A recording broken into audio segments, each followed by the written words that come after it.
Hey everybody, welcome back to our video series where we take the Word Wielders, the characters of the unseen, and we're going to break them down for you and show you each one of their gifts and abilities as they progress through the game. We're also going to dive a little bit into their personal weapons and some other unseen rules that you might not have noticed. So I hope these videos are going to be helpful for you guys. Stay tuned. Here's the next one. All right, welcome back everybody. Today we are going to just jump right in here. We got a lot to go over with this guy. This is Kyle Knight, Knight the Chronicle. So this is our first discerner we're going to talk about in this series. Discerners are unique because in the beginning of the game, you get to choose what type of specialization you want to work on. So let's just say you had 3 other characters on the board and you have 2 seekers and 1 champion, and you guys don't have any edifiers. Well, he can choose to specialize in prayer type weapons, or if you want to go ranged, you can do that, or melee, giving him a +1 boost to any weapon with this matching type. So you do this in the very beginning before you start playing. Now, just for starters here, we're going to choose for him to be an edifier. So he's going to get a +1 to any weapon that has this prayer symbol in the upper right hand corner. That's what this little box is here. Now, you're going to place other weapons there as you go. This is just a descriptor to help you get started. Now, before we get into his gifts and abilities, let's talk about his first starting weapon because it's a little bit more unique than the rest of the other characters. So, unlike any other character in the game, his starting weapon says, if equipped, you reveal your white refinement level. Now, keep in mind, this is also a prayer type weapon that has a distance of 0 to 1. So, you'll have a little bit of range. Now, as long as this weapon is exposed, you have your white refinement level. So let's talk about this. Something to know about Kyle Knight is he is a very fast character. You can spend your guidance prayers to use time and space. It says during your turn, spend your guidance prayer, trust a 4, meaning you need a 4 or better on this die.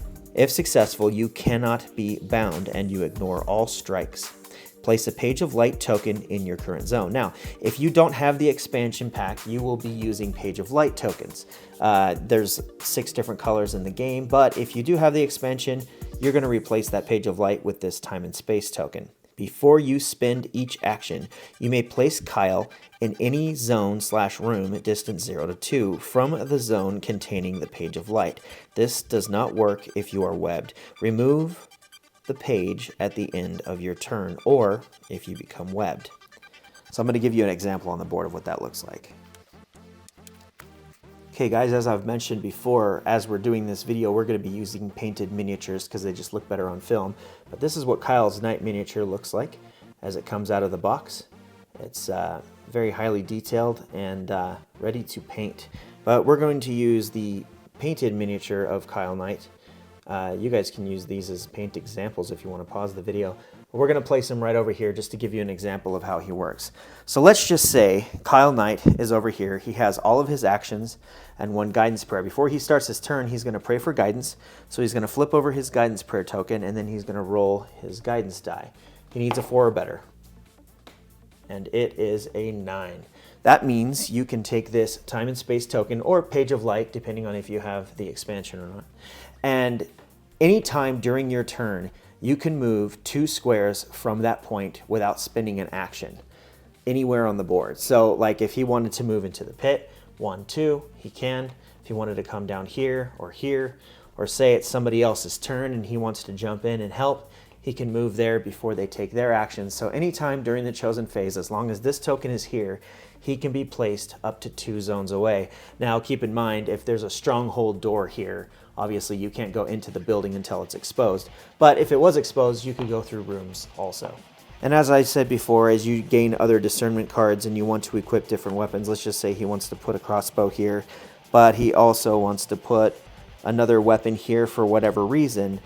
Once that weapon is covered by another, it then gains this blessing rather than his starting weapon ability. So as long as this is exposed, you have this ability. Once it's covered up, you no longer have it. All right, so you have taken down the Doubt Stronghold, and you have earned your first blue gift, which is the Boots of Readiness, and you gain the gift Radiance.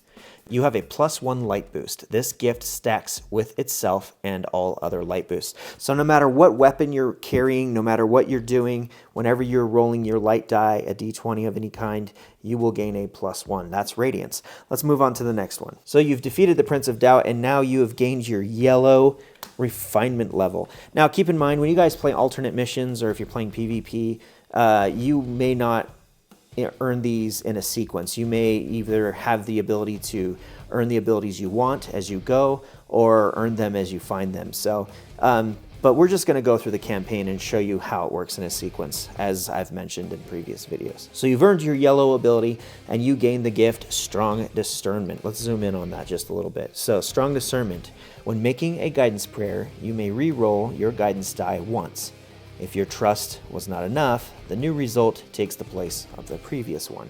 Okay, so this is pretty simple. Let's just say you've become sick, and you have this sickness affliction. The only way to get that off would be to pray for healing. So he rolls for healing, but he needs a 10. He got himself an 8, which was not enough, but since he has Strong Discernment, he can re-roll, and he got himself a 10, exactly what he needed, thereby removing the sickness.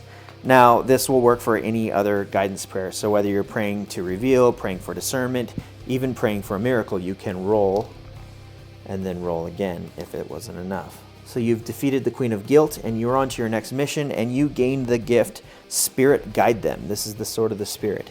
Let's zoom in on that so you guys can see it real good.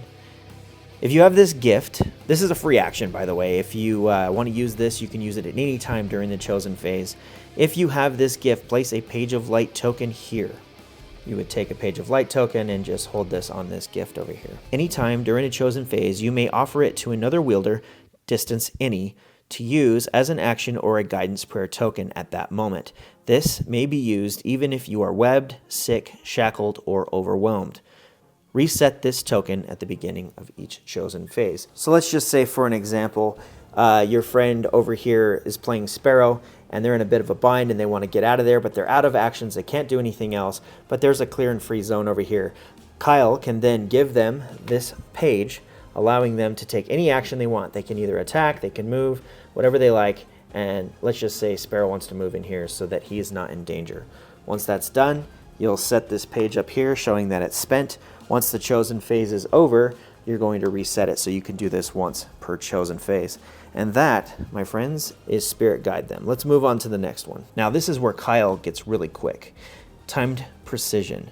Once per chosen phase, if another wielder is hit with a strike of any kind, place your wielder in their zone, distance any, and you do not need a line of sight. To interrupt the attacking darkness and make a combat roll targeting it. This does not take an action and cancels the original strike. Ignore auto spawn strikes when this is done. So let me give you an example of how that works. All right, let's just say Kyle is way over here, and River is way over here.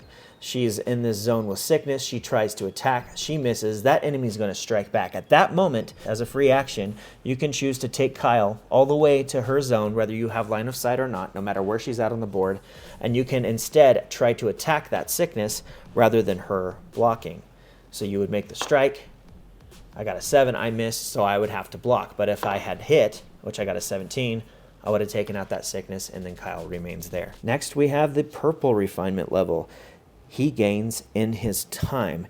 In his time is pretty simple. When you're in any sort of combat whatsoever, you get to re-roll your dice once. So let me just read the wording to you so you get a grasp of what it is. If you missed when making a combat roll, you can re-roll 1 light die. The new result takes the place of the previous one.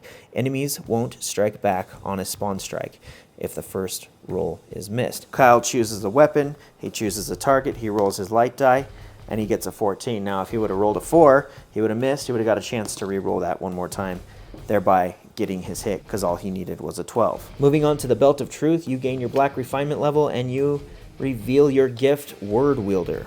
Free action. If you have this gift, place a Page of Light token here. Anytime during a chosen phase, you may spend this page token as if it were an action to make a combat roll using a prayer type weapon if one is equipped. reset this token at the beginning of each chosen phase. Now, anytime during the chosen phase, it doesn't even have to be your turn, you can choose to make a strike against an enemy using a prayer weapon. So, since he has a prayer weapon equipped here, and it's River's turn, he's like, I want to make a strike with Starfall. Give me a second. He's going to spin this, make his shot. He got a 16. Now, keep in mind, you can mix and match these things. Since he has in his time, and let's just say he rolled a 3, he gets to roll again. And he got a 1. He would have to block. So that's how Word Wielder works. It basically gives you another attack action as long as you're wielding prayers. Okay, that's it for today, guys. We already went over Kyle's white refinement level because he has that as long as this weapon is equipped. Otherwise, he can gain it by getting to the end of the game and or rolling Perfect Faith. Stay tuned, guys. We got another character coming right around the corner. If you guys have any questions about Knight's character, please leave comments below. Well, I hope this video was helpful for you guys. Keep in mind that we're going to be doing more of these videos, one for every character, so that's 9 videos. I'm going to try to put one up a week. If you guys have any questions or comments, please leave them below. Check us out on theunseen.game.com, and remember, the game is available now. And we're going to be doing some other videos on how to play PvP and some other things. If you like this video, if it was helpful for you, please like, subscribe, post, share. That's it for today, guys. Thank you for watching. We'll see you next time.